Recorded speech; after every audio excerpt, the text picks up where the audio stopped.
Hello dear friends, this is Domas, welcome back to my channel.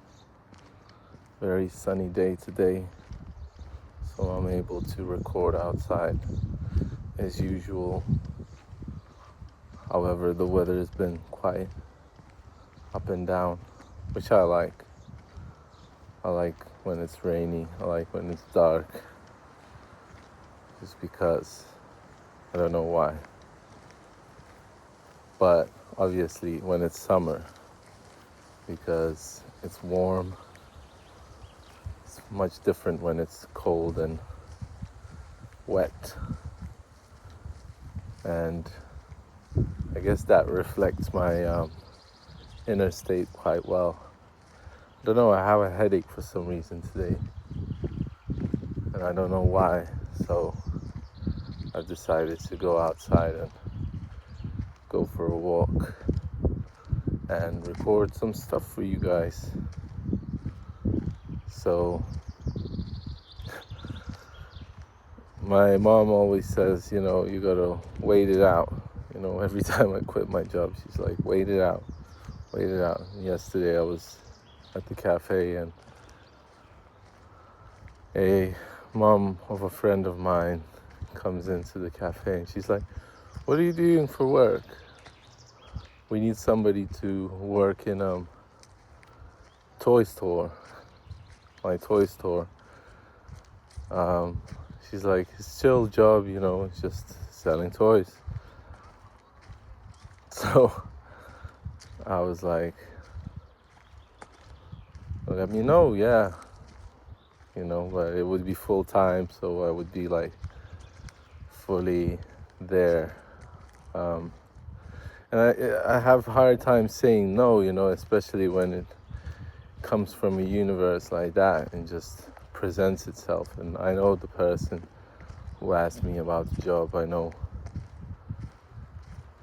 I actually sold them a painting once, and yeah, she was a very lovely lady.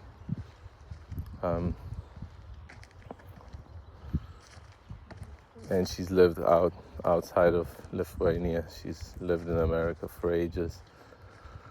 And yeah, so I think because I'm reading Viktor E. Frankl book, Man's Search for Meaning, and it's about concentration camps in Auschwitz, and just basically life in concentration camps. And I read this part today where it said, something along the lines of, sometimes it's good to just not do anything, like not change the path that the destiny is taking you on. He was like explaining some situations where if he acted upon them, he would have died. Where he wanted to run away twice, and he somehow ended up not running away, and basically he was holding him and his friend had backpacks on their backs, and the doctors were telling all the prisoners that it looked like the war was over, or they were being freed, and they were letting all the prisoners into these trucks, and they were driving the trucks out into, like, I don't know, some other camp where they would be apparently freed. So they had their backpacks on. So the doctor didn't put them on these trucks because he thought that they were running away. So they got angry that they didn't get put onto them, and he goes to sleep. They go to sleep eventually, waiting for another truck, and the truck never comes. They go to sleep. They get woken up by shots fired, and like the war front was right next to them. So basically, they they got freed. Those camps that they stayed on got freed, from what I understand. And the camps that these people were taken to with their trucks, they were put into other camps and they were just set on fire. So just because they were unlucky to not get onto those trucks, they basically lived. And sometimes you think you're going somewhere better, but life has different plans worked out for you. And another story where I read about, I don't know, a servant or a king that was he was walking in the city and he met death. And he came back to the castle or wherever. He told the servant, or he told the king, or I don't remember exactly how it was, but basically, he said, I just met death, so I have to go to Tehran, another city, and I have to run away from death, basically hide from death. And so he got on a horse and he went out to Tehran, if I pronounced that right. And so the servant went into the city and he saw death. And he said, why did you startle my son, or my, the prince or whatever he was? Why did you startle him? Why did you, scare him to death? And the death said, neither I scared him nor I made him afraid, nor nothing. I was just surprised because today I'm supposed to meet him at Tehran. So,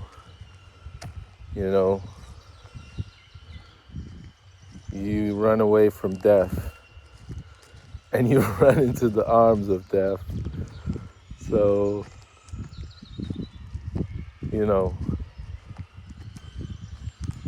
basically, that's the end of that. Beginning of a never-ending saga. Oh, how he gets it in like Kamagra. That's a MF Doom line. I really like that story.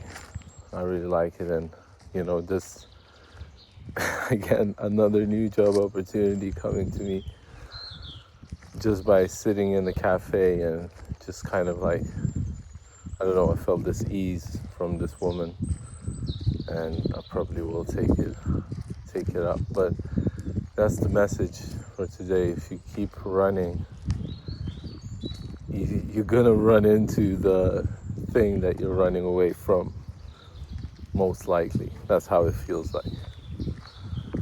And I'm running away from responsibility. I'm running away from certain things that I shouldn't be running away from. And I want certain things that comes with the full-time job. I want to have the money. I want to have the security. I want to, have a partner that I could, be with, feel like I'm worthy of that person. I want that. And I want too many things, I guess. In terms of art, I was watching Kill Tony yesterday, and this guy was on. He was like, I'm just doing comedy full time. And Tony and Red Band, the leaders of the show, were like, why is everybody doing this like full-time comedy thing? He's like, my whole life I had 3 jobs. Tony was like, yep, I had 2 jobs my whole life. Like, I was doing comedy and I was, having to have work. And I like that, I like that they were so honest, because don't know, doing art full time.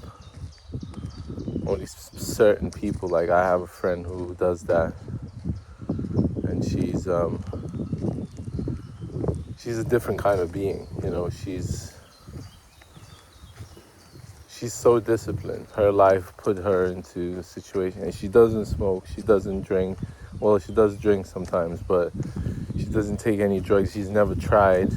She's tried half of the cigarette in her whole life, and she didn't like it, and that was it. That was the biggest drugs that she's tried, and she's like a magician, if I'm honest with you. She's like, whenever I'm around her, talking to her, or her aura just takes you over, and I think that's why she can get any job that she likes. And who knows, maybe one day I will be able to do it part-time, full-time, but maybe I thrive better when I'm working full-time and I have very little time on the side, and I can squeeze that time in and make the most of it. Who knows, maybe I will work for 3 days and I will quit. So still don't know if I will get it, but so disciplined. You know, I was a, you know, fucked up skater who was smoking weed, drinking, and, you know, didn't give a fuck about nothing. She wasn't like that. You know, if I'm comparing, I shouldn't compare myself, but, you know, some people choose what they're passionate about. It's very hard for me to get passionate about things nowadays. So I don't know, maybe some time needs to pass. A friend of mine is suggesting that I start writing like articles for online articles. I don't know if I can manage that, if I'm honest with you, but I might have a chat today with him and see. There's some sauna festival today in my hometown, so I took some swim gear with me just in case I end up going to that thing. But I have a headache and I need to cure it. I probably need to drink more coffee, or actually drink less coffee. But I want to upload this video to you guys and then do the rest of the things that I have to do. So I love you guys. I'm proud of you. Keep reaching for your dreams, whichever way you have to. Whatever those dreams are. I think a good definition of your dream is what you start doing when you stop dreaming. Or good definition of dream is the thing that you start doing after you stop doing all the unnecessary things. Or a good definition of a dream is the thing that you do when you give up on everything. Maybe those three need to be combined in one, because sometimes we're dreaming, like I'm dreaming about things that I could be doing, and I'm like, oh, it could be this, could be that, it could be this, and I got tired yesterday of all this jumping around the place. I went to sleep and I took a nap and I dreamt of my grandfather. He was I don't know, I saw him and I saw some of his drawings that were just in this paper, not a folder, but like a notebook where you can rip out the pages. And what he drew was just like so beautiful. It was, I don't know, it was whatever it was some kind of light being. It was just like a big, like kind of like a star, throughout the whole page with like dark edges, and it was like shining, and I was looking at it, and it was like, wow, this is great, this is amazing. You know, it looked like something that you just sketched, but the whole page was painted, and yeah, it was really, really nice to be with my grandfather for a bit. So I'm gonna leave you at that. Keep making these videos longer, and I don't know if it's any good or interesting for you, but let me know in the comments what your thoughts are, what you're feeling right now, I don't know, what you think of what I just said in this video, or anything that you like. And I love you guys. Really, truly, I appreciate you. Keep digging into your subconscious. Keep looking for that gold, those diamonds. And keep looking for those meanings and symbols in this life. And I will see you in the next one. Appreciate you all. Peace. Love you.